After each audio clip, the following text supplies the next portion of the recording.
Have you ever had the perfectly organized and set up Azure environment and then someone ruins it all just by adding a whole bunch more stuff? Or are you having a hard time learning how to design scalable Azure environments simply because there's just too many terms and design principles to keep track of? Well, in this series, I'll show you the basic building blocks you need in order to design scalable Azure environments, how to put them together, as well as to give you some tips on how to improve your Azure designs. If you use the building blocks in the manner described, then the Azure designs you come up with will be able to grow without constant redesigns or misfitting solutions. And at the end, your Azure designs may also look as beautiful as this reference design from Microsoft. It'll probably also make sense to you. Sound good? Cool. As I mentioned, this will be a series, and in this first part, we'll cover the building blocks you need in a good design.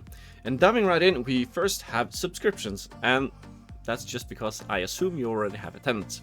A lot of Azure environments starts out with only one subscription, thinking that will be enough. And I've been there myself, but why, do you ask? Why should I have more than one Azure subscription?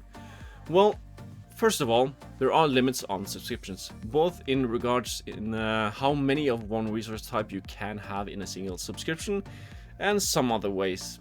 And I'm not saying that you will definitely be deploying more than 980 resource groups, 5,000 Kubernetes clusters, 1,000 VNets, or even have more than 2,000 role assignments. But you never know what the future brings, and it's nice not having those limitations. Having multiple subscriptions also makes it easier to see costs and separate them, handle access and governance things, and so on. And even if that isn't something you are planning on doing from the start, again, it's nice not to be limited in the future. Now, you can create more subscriptions later on and then move resources, but not everything can be moved, and why plan for a hassle later on? Exactly how many subscriptions you should have and what you should put in each of them, that will depend on your needs and your plans. So there are actually many reasons to why you should have multiple subscriptions, but I prefer to turn it around. Why should you not have more than one? Subscriptions in themselves do not cost money, and having more of them simply makes it easier to scale. Management groups is the next building block you need to know about and use. And you might think that since they're not enabled by default, then they're really not useful, right? Well, management groups are mainly for governance and organizing reasons. You can group subscriptions together and create a hierarchy structure that you can use to easier handle compliance and governance. You can, for example, set a general policy at the top. I'll cover Azure policy a bit later in this video, of the hierarchy, and then that policy will apply to all management groups and subscriptions below that level. And then you can have another more specific policy that only applies to a lower level. In the same way, you can use this hierarchy to assign access. While some of your stuff may need access at the top level, and therefore every underlying level, some of your stuff can be given access at a lower level. Management groups also support all kinds of Azure subscriptions, and so, like Microsoft states, management groups give you enterprise-grade management at a large scale, no matter what type of subscriptions you might have. So yeah, they are useful even though they're not enabled by default.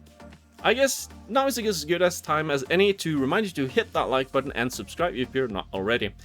Now to a building block that you're probably familiar with already, but one that you might not have given much thought: the resource group. Does it exist only to serve as a place to put your resources? Spoiler alert, no. According to the official Microsoft documentation, a resource group is a container that holds related resources for an Azure solution. And by Azure solution, we're not talking about everything in your Azure environment, but rather all the bits and pieces that's needed to provide an app, system, or something like that. This could, for example, be a database and an app service that together provide a WordPress site. Resource groups are meant to hold resources that share the same life cycle and Using them as such will make your life a whole lot easier when it comes to lifecycle management. If everything needed for a solution is in the same resource group, and nothing else mind you, it's really easy to decom the solution because you can simply delete the resource group in order to get rid of every remnant of that solution. And that's just one example on how resource groups can make your life easier when it comes to lifecycle management. But in addition to this, resource groups also share some features with management groups. They can also be used to assign policies and access to, though they cannot be arranged in hierarchies like management groups do. This means that your management group and subscription hierarchy will extend down to the resource groups, and the policies and access you assigned at one management group or subscription will also affect the underlying resource groups. It also means that you can be as granular as setting policies and access down to a single resource group level. You can go even lower, but I really don't recommend going there. It can get rather messy rather fast. So think of resource groups as more than just a place to hold your resources, and they'll go a long way in providing scalability. As an Azure environment grows and more people are in there doing things, messing with your beautiful design, things can get a little out of hand and you might lose control and visibility on how things are configured. So, how do you remediate this? Well, I said I'd get back to Azure Policy, didn't I? In short, Azure Policy does exactly what its name suggests. It allows you to set policies. These policies can include things like what region is allowed to deploy in, which VM sizes are allowed, tags your resources should have, and so on. But it can do more than just restrict things, it can also be used to audit your environment. That way you can use Azure Policy to see whether or not your environment is being configured the way you meant it to be, or to see if you're compliant with the regulations like the ISO 27001, HIPAA, and so on. Azure Policy works by you first defining a policy definition, or using one of the built-in ones, and then assigning that policy definition to either a management group, subscription, or even down to a resource group. You can also create, or use the built-in ones, initiative definitions. These are collections of multiple policy definitions and allows for grouping the policy definitions together, and that is useful because every policy definition only has one single effect, meaning that if you want a policy to deny one thing and audit another, you will need to create two separate policies. So Azure Policy allows you to both take back control over your environment and give you some visibility in regards to compliance. The final of the building blocks is actually one that not all environments will need, but most will. I'm of course talking about VNets. Most likely you will not get around having a need for a network in your Azure environment, but how many should you have? How should you configure them? Well, first of all, like with subscriptions, don't be afraid to create multiple ones. There are advantages to having few VNets, but scalability is not one of them. A VNet consists of an address space, which defines the IP addresses available within the entire VNet. Then you have subnets, which are small parts of that VNet. Each of them have their own address range, which needs to be within the address space of the VNet. Within a single VNet, you never have to worry about things like routing between subnets, since that's handled by magic. And by default, everything connected to a VNet has full network connectivity to one another. If this is not something you fancy, you can remedy it by adding custom routing tables and network security groups. Or, adding multiple VNets instead.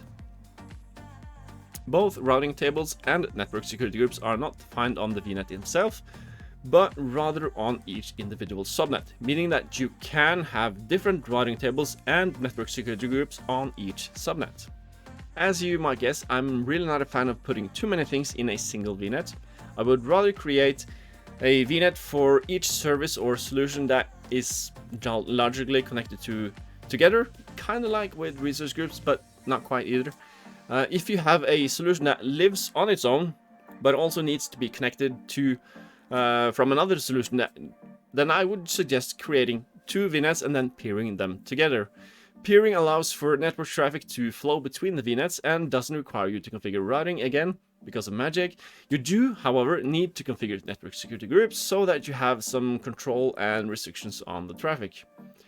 So now that you have some knowledge about the building blocks of a scalable Azure design, it's time to stitch it all together.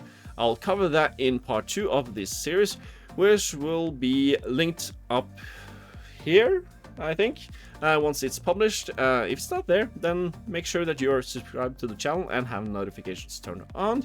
In the meantime, check out one of my other videos. Thanks for watching!